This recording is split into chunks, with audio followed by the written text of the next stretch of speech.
Hi everybody, hope you can hear me, hope the clicker works okay.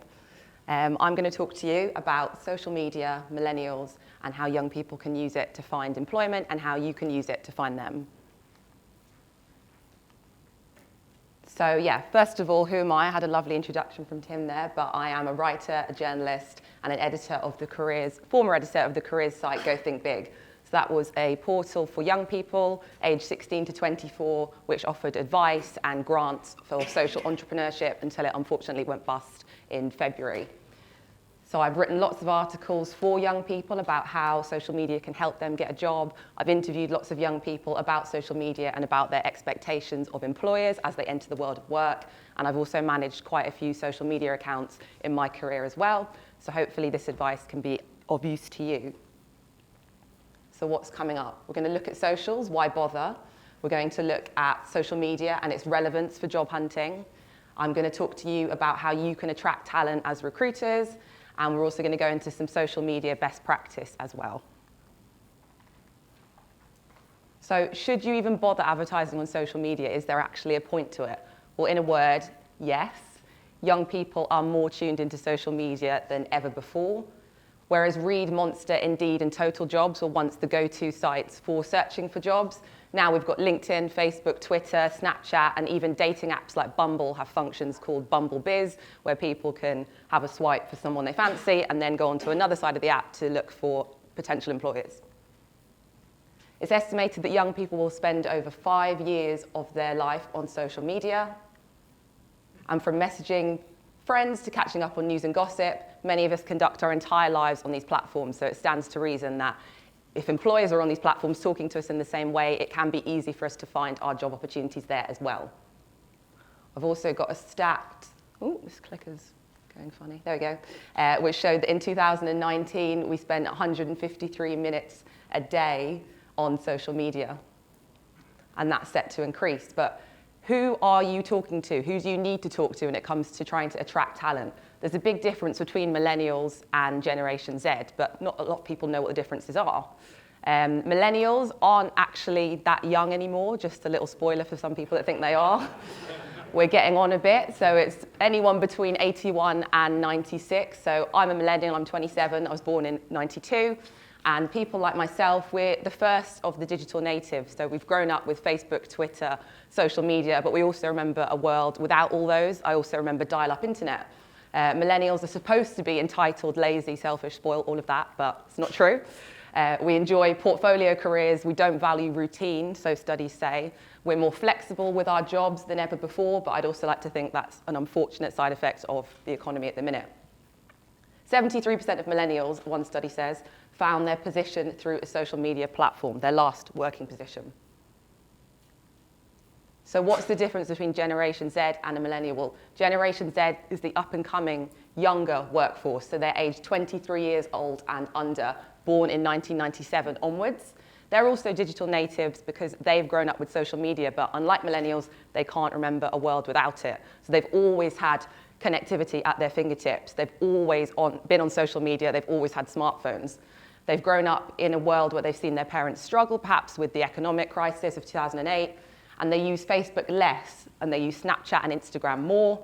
69% of them are likely to apply for a specific job if the company manages itself well on social media. So studies show that Generation Z are even more plugged in to good brand management and good communication online, even more so than millennials. Some information from Dell. They did a study of over 12,000 Generation Zers or Generation Zers, and they found that 80% of them want to work with cutting-edge technology, and 91 say that technology influences their job choices. So they're even more fussy when it comes to working with technology, and they're even more expectant of high levels of communication and high standards online when searching for jobs. So how are young people using social media for job hunting? I spoke to some of my peers just to give you a little idea about what's going on at the minute for anyone that isn't tuned in to how young people are using social media. So in the article that I showed you at the very beginning, the clip that said how I found a job online, this was one of the people that we interviewed who found a job on Instagram. And he was actually applying for a role which was a sort of presenter on a social media channel. And he saw that they were looking for presenters on YouTube. And he watched a story of the brand on Instagram, and he was asked to submit part of his application on there and then go through to a more formal application process. So that makes sense because it was a job in social media. So of course, the brand is going to be advertising on social media as well.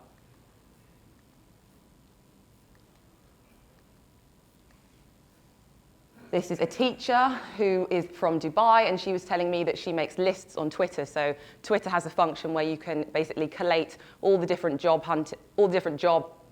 profiles out there, and make sure that you get notifications from them when they're advertising jobs that are of interest. And she said that you can always stay on top of the best job postings if you use Twitter correctly, which I definitely agree with.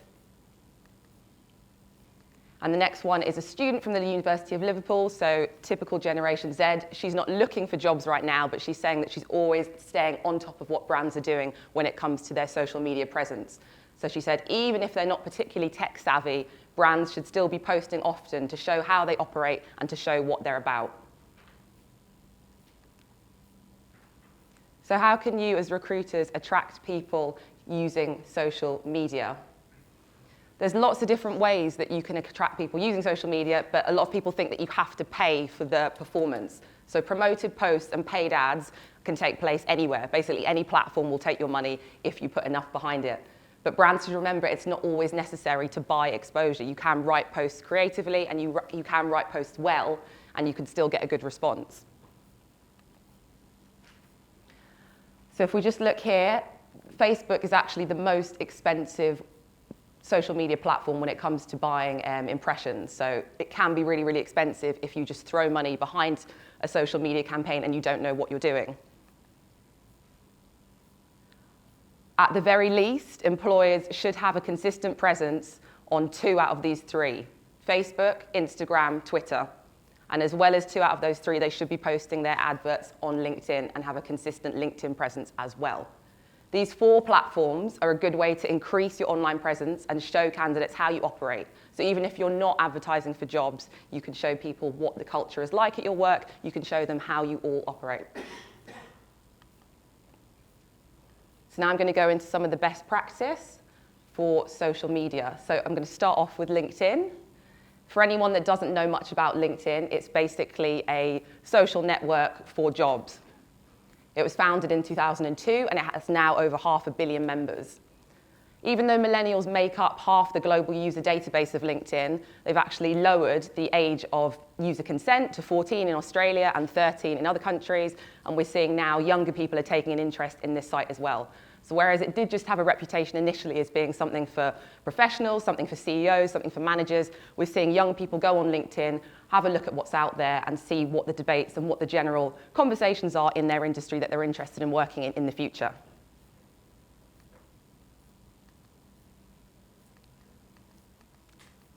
So best posting practice, at the very least, you should establish yourself on LinkedIn and make a great company page.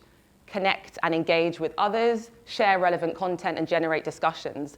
For anyone that doesn't know much about LinkedIn, it is pretty much like Facebook, but it's just professional. So you can have debates on there, you can post company blog posts, you can advertise your job applications as well, and you can get involved with things called groups. So if you join an active group, you can post your job link in there if it's allowed, and all of that is free, so you don't have to pay to access LinkedIn that way. Another way that you can attract candidates on LinkedIn is to message them directly. So there's a lot of passive candidates on LinkedIn, people who may not be sure about switching jobs, but if you message them directly with your job opportunity, show them the link, there's a way that you can actually get their attention without actively recruiting them.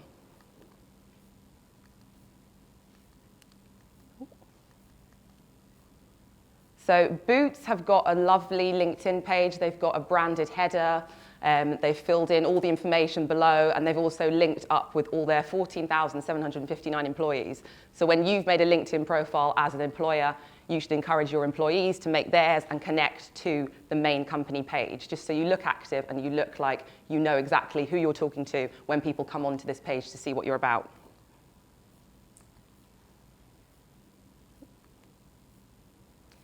Boots have also done something on LinkedIn which was interesting.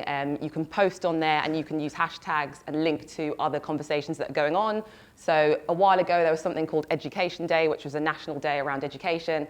So they've done a post around that and tried to attract people for their apprenticeships and graduate schemes, hashtagging to the Education Day and trying to attract people for that role based on what was going on that particular day, which was a nice thing to do. And they've also got some branded imagery there as well. So you can see LinkedIn pretty much looks like a Facebook post. You can use it in the same way, it's just professional. Similarly, Recruity, which is a recruiting firm, they've done a really nice post here. They've shown people that they've recently hired in their industry for their team, and they've said if you want to join and you want to look like us and be in the company photo, here's the link to our job hiring. They've also got loads of hashtags, because again, on LinkedIn, you can use hashtags like you do on Twitter. So they've got all these relevant hashtags, and have also made the post not too long, use of emojis, and I think that's quite a nice way to ensure that LinkedIn looks professional but looks quite personal as well.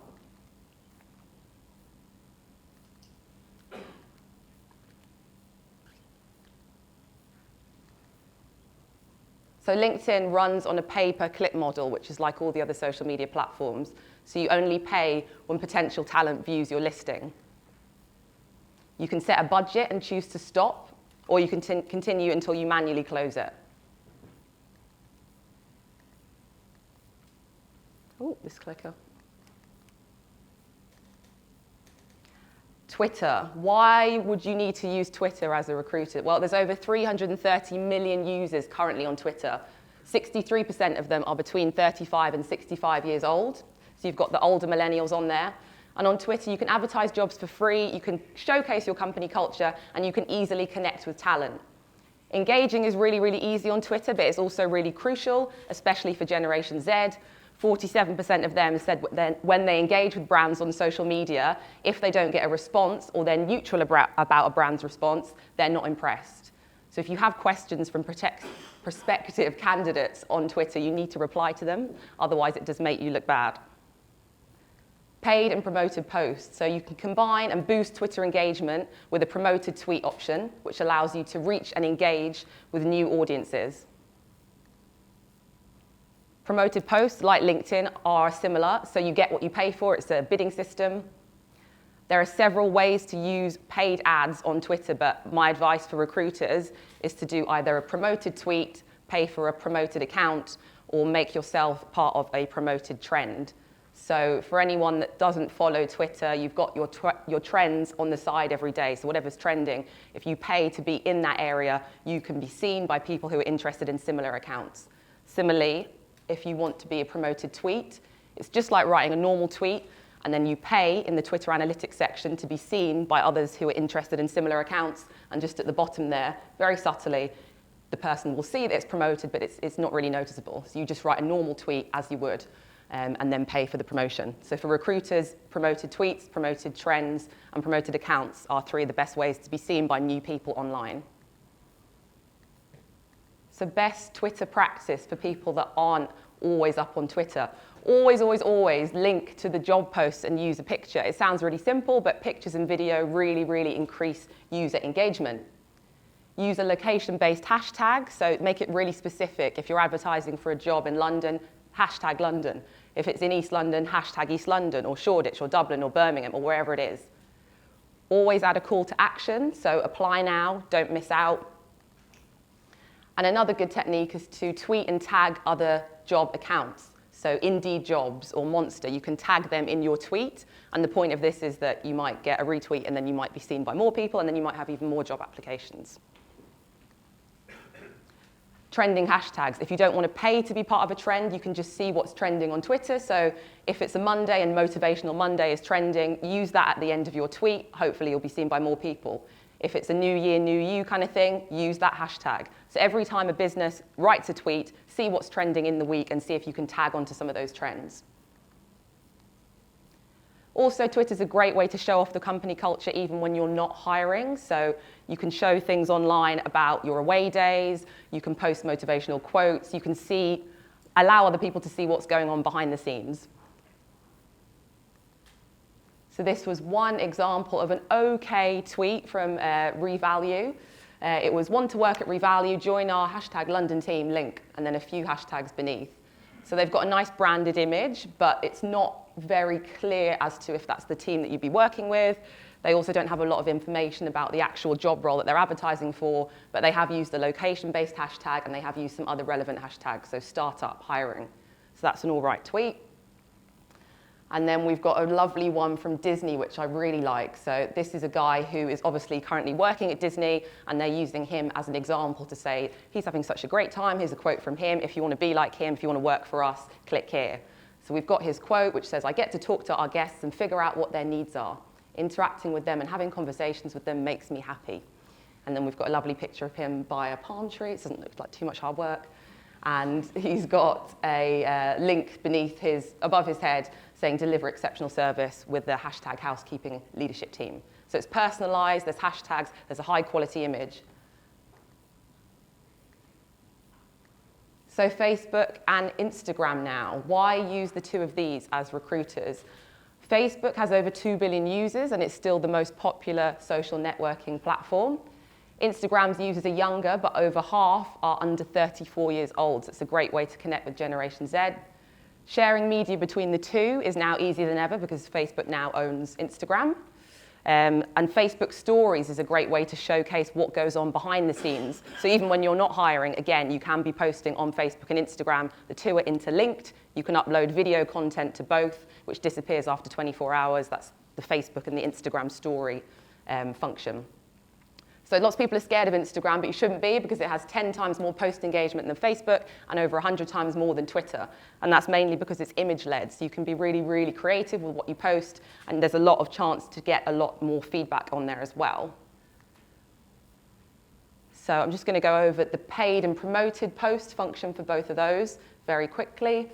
2 ways of making sure candidates see you on Facebook and Instagram is to boost your post or create an ad.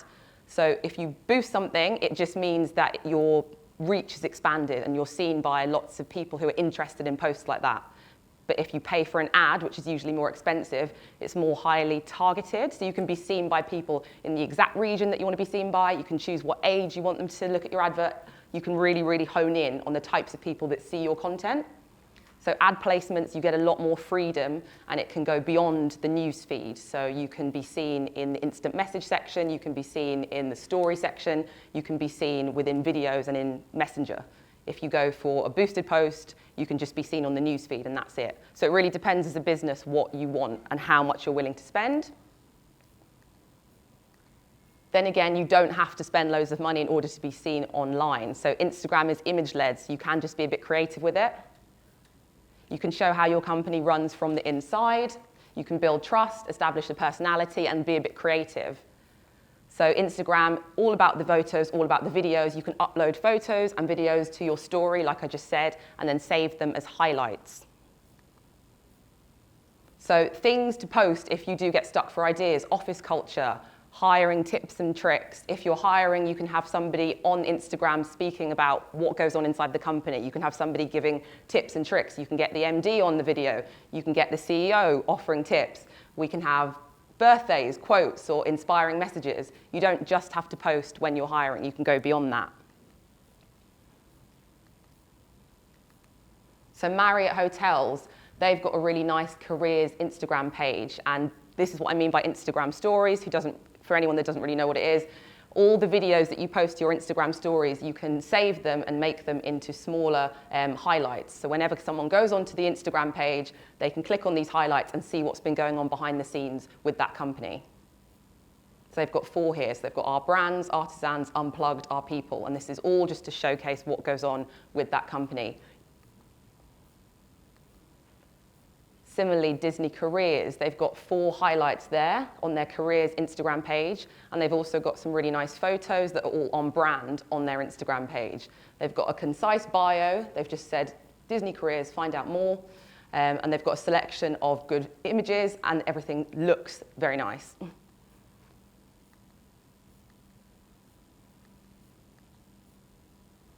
So Facebook, how are you supposed to use it to find new talent?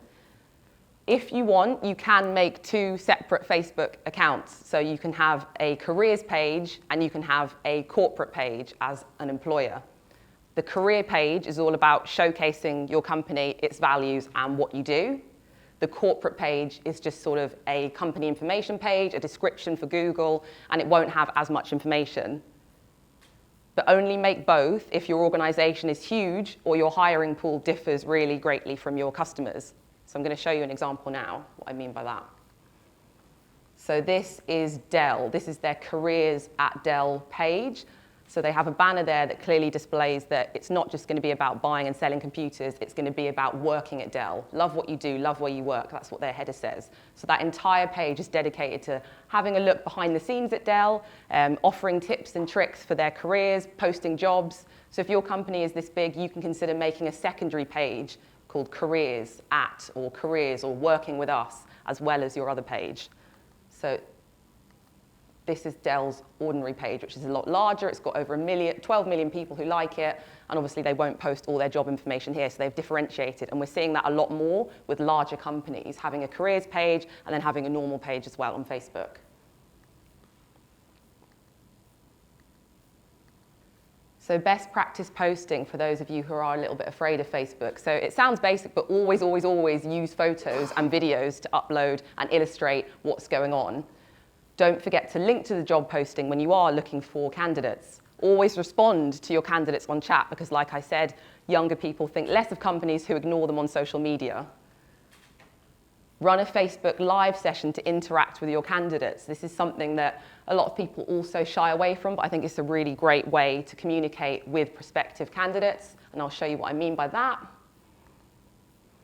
So L'Oreal, on the 20th of September, they had a Facebook Live event. And Facebook Live is basically, for anyone that doesn't know, a video session where people from L'Oreal will be speaking directly to anyone who tunes in to that Facebook session. So young people looking for application tips are going to log on at the time that L'Oreal advertises, and an HR manager or whoever's hiring is going to be sitting there telling them how to work at the company, giving them a little bit of backstory about the company, and just literally giving them tips and tricks to work at L'Oreal. So if you want, and if you're a particularly large company, I think this is a really great way to attract young people to your business, show them that you're really interested in helping them get in at your business, and just give them a little bit more information about how they can be hired by you. So people are quite scared because Facebook Live, it is live, like you will be on camera being watched by however many people at home, but I think it's a fantastic way to connect with prospective young people.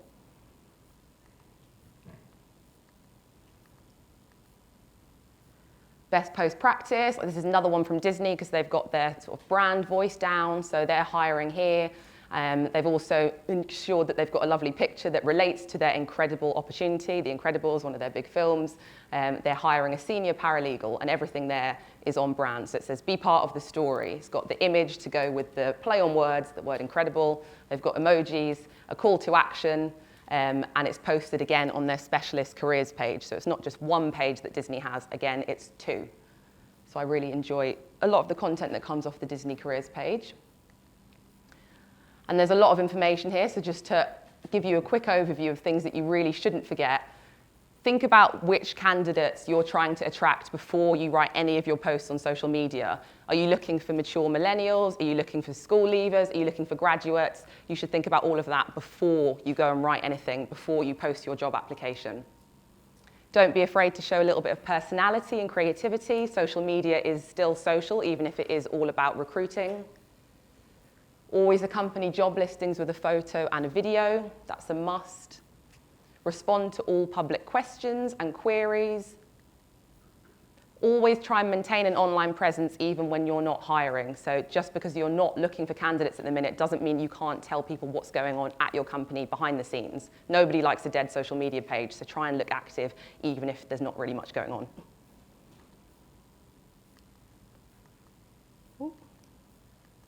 So all that's left to do, really, is wish you good luck, and the right candidates will find you, but you have to let them.